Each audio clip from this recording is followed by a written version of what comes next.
와우! 달슨의 라이브!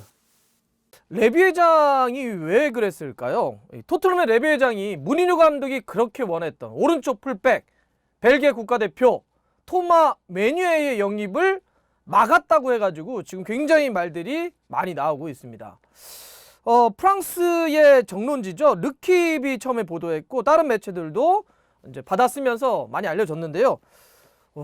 토트넘의 가장 큰 고민하면 어딜까요? 네, 맞습니다. 이 좌우 풀백 굉장히 좀 어렵잖아요. 막 경기 볼 때마다 풀백 어떻게 하지 이런 얘기를 많이 하니까 그 중에서도 아무래도 이제 오른쪽 풀백, 또리에 오리에 선수 있는 자리가 좀 고민이다라고 하는 것은 뭐 이미 현지에서도 많은 이야기들이 나왔던 얘기입니다.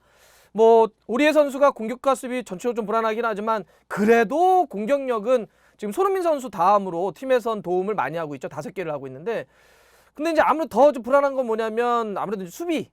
수비는 자꾸 뒤를 내준다든지 아니면 페널티 박스 안에서 막 PK를 내줄 법한 그런 불안감이 있으니까 막 보고 있으면 불안해 이런 이제 이야기들이 많이 나오는 거죠.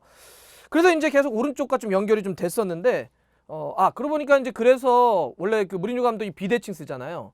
비대칭도 사실 오리에의 그런 수비 불안 때문에 쓰는 거기도 합니다. 뭐냐면 오리에 선수를 아예 위에 공격수처럼 올려버리고 반대쪽에 있는 뭐 벤 데이비스를 아예 이렇게 들어와가지고 약간 변칙적으로 쓰잖아요. 왜냐하면 오리가 수비가 불안하니까 그냥 공격만 해라. 수비는 다른 선수가 해볼게. 이제 이런 비대칭까지 쓰고 있는데 역시 고민이 좀 많다는 겁니다.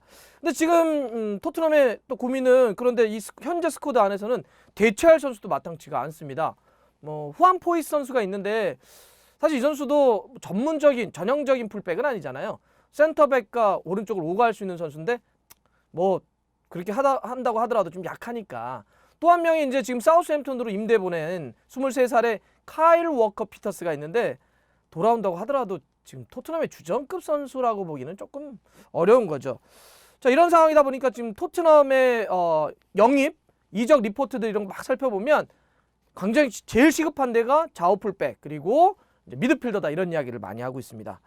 이제 그렇기 때문에 토트넘이 이 메뉴하고 계속 연결됐던 거죠. 이 메뉴가 벨기에 국가대표로 뛰잖아요. 그리고 월드컵도 나갔고 2018년 러시아 월드컵 때 벨기에가 엄청 잘했잖아요. 4강까지 올라갈 때 그때 주력 멤버가 이 메뉴이기도 합니다.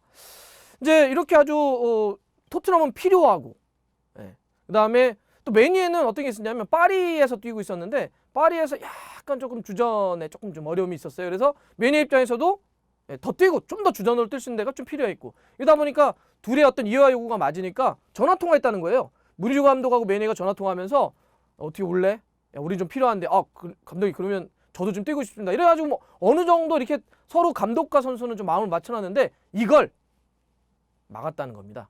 회장님께서. 자, 이 메뉴에는 사실 무리뉴 감독이 자기 축구를 생각해보면 되게 잘 맞는 선수라고 생각했을 거예요. 제가 이제 메뉴의 올 시즌 평균 히트맵을 하나 보여드릴 텐데 어때요? 오른쪽으로 그냥 빨갛게 이렇게 올라가져 있는 게 돼 있죠. 그러니까 굉장히 어찌 보면 전형적인 풀백 혹은 클래식한 느낌의 좀 풀백이라고 볼 수 있습니다. 무리뉴 감독은 이렇게 풀백이 오버랩 쳐가지고 뭐 45도 각도로 꺾어 들어온다든지 뭐 이런 빌드업 이런 거 원치 않잖아요. 그냥 직선적으로 쫙 올라와서 크로스 올린다든지 이런 건 좀 선호하는데 그런데다가 이 메뉴가 키가 190입니다. 190. 또 무리뉴 감독이 이 몸 있는 선수, 피지컬 좋아하잖아요. 그러니까 여러 가지로 뭐 스타일적으로도 그렇고 피지컬도 그렇고 좀 어울리는 선수였고 또 하나 이제 이 메뉴가 올 경우 어떻게 되냐면 한때는 이 선수가 뭐라 불렸냐면 스트라이커형 풀백 이렇게 불렸어요. 공격력이 아주 좋거든요. 몸도 좋으니까 막 또 오른발 진짜 강하게 때립니다. 이런 여러 가지들 물론 최근에는 약간 좀 폼이 떨어져가지고 어려움도 있다 이런 이야기도 있었지만 전체적으로는 무리뉴 감독의 스타일에 맞고 또 굉장히 경험도 많은 선수이기 때문에 토트넘 팬들도 메뉴에 정도 오면 너무 좋겠는데 이런 생각을 했던 거죠. 자, 그런데 메뉴가 어디로 가버렸습니까? 독일 도르트문트로 가버렸습니다. 그것도 4년 계약을 체결을 했죠. 그러니까 막 그 메뉴를 바랬던 토트넘 팬이나 아니면 무리뉴 감독이나 입장에서는 뭐지? 뭐 이렇게 됐던 거죠. 근데 이게 이제 보도를 통해서 르킵 보도를 통해서 알려졌던 게 뭐냐면 이거를 레비 회장이 막았다는 거예요. 왜 그랬을까요? 보도에 따르면 이렇답니다. 나이 때문에. 나이가 너무 많았대요. 근데 메뉴가 1991년생입니다. 만으로 현재 28살인데 손흥민 선수보다 1살 많거든요. 그러니까 이런 거였대요. 레비 회장은 지금 당장이야 뭐 20대지만 우리가 몇 년 데리고 나중에 이 선수를 되팔아야 하는데 그때 30살 넘겼는데 그 이적료를 어떻게 좀 받을 수가 없지 않냐. 그래서 우리의 어떤 정책, 나의 어떤 영입 정책하고는 어울리지가 않는다. 나는 그렇게 하지 않겠다. 이렇게 해서 이제 노했다는 겁니다. 근데 이게 약간 좀 말이 안 된다는 느낌? 뭐라고 할까요? 좀 논란이 계속 될 수밖에 없는 건 이런 겁니다. 메니에가 공짜 선수였어요. 네. 메니에가 파리하고의 계약이 이번 6월 30일에 종료됐습니다. 그럼 종료되면 뭐죠? 자유계약 선수예요. 자유계약, FA라는 소리입니다. 이러면 이적료가 없어요. 이적료 없이 그냥 데려가서 주급만 주면 되는 겁니다. 그러니까 도르트문트 입장에서는 너무 좋죠. 사실 이런 요새 코로나 때문에 이제 축구팀들이 다 어렵잖아요. 독일의 카우저슬라우테른 같은 경우는 파산 신청도 하기도 했고 이런 상황에서 레비 회장도 그런 얘기 하지 않았나요? 이번엔 돈을 많이 쓰기보다는 뭐 자유계약 같은 걸 많이 활용을 하겠다. 왜 달라요? 그때 얘기하셨던 거하고. 아니 지금 만약에 나중에 대파하는 게 걱정됐다고 하더라도 이적료 없이 데려와서 주급 정도만 주면 그거 세이브 아닌가요? 그게 왜 안 됐을까요? 하여튼 지금 나중에 당장 뭐 장사를 할 수 없다 이런 거 같아요 느낌은. 근데 지금 메니에가 보면 지금 현재 이적 시장 가치가 얼마냐면 2,400만 유로예요. 우리나라 돈으로 320억짜리 선수입니다.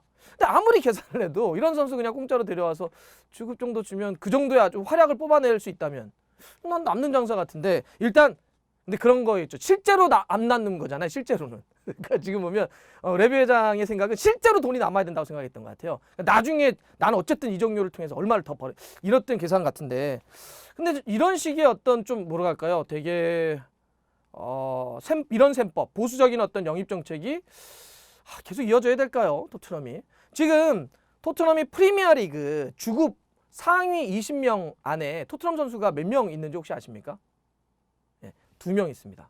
해리케인하고 그 유명한 은돔벨레 선수가 있습니다. 전체적으로 뭐 토트넘이 짠돌이 정책을 많이 쓴다 이런 레비 회장이 이런 얘기를 많이 하고 있는데 실제로도 이렇게 주급이 높은 선수가 그렇게 많진 않아요. 그런데 뭐 주급도 주급이지만 너무 이렇게 자꾸 짠돌이 돈을 많이 안 쓰니까 좋은 선수 영입이 좀 어려워지잖아요. 당연히 좋은 선수들은 팀도 보고 그다음에 현실적으로 프로니까 주급을 보게 되는데 자꾸 이렇게 돈을 안 쓰니까 좋은 선수가 오는데 약간 한계가 있는 거 아니야? 사실 은돔벨레 같이 아예 영입을 실패한 경우도 있죠. 레비 회장이 막 추진하고 이렇게 했지만 은돔벨레 같은 경우는 그 비싼 주급과 그 비싼 돈을 들여가지고 데려왔는데 제대로 지금 활용하지 못하면서 지금 토트넘이 굉장히 어려운 시즌을 올 시즌 보내고 있는데 거기들 보면 뭐라고 했었냐면 옛날 BBC에서도 그런 거 나온 것 같은데 분석을 할 때 이번 시즌 토트넘의 부진에 여러 가지 이유가 있는데 그중에 하나가 바로 영입의 실패. 그래서 레비 회장에 대한 그 영입 정책을 이야기한 적이 있었는데 아니 토트넘이 이제 막 챔피언스리그 결승전도 가고 그다음에 상위권도 꾸준하게 올라가려고 한다면 영입을 좀 잘해야 되거든요. 그래서 지금까지 이렇게 너무 그냥 돈만 생각해서 하는 게 보다는 또 이번에 매니아 같은 경우는 데려와서 충분히 쓸 수 있었다고 생각하는데 좀 레비 회장과 뭔가 레비 회장이 조금 이제는 좀 달라져야 되지 않을까. 토트넘의 어떤 격에 맞는 그런 영입 정책을 써야 되지 않을까. 좀 더 공격적으로 써야 지금의 7위보다는 좀 더 올라가지 않을까요?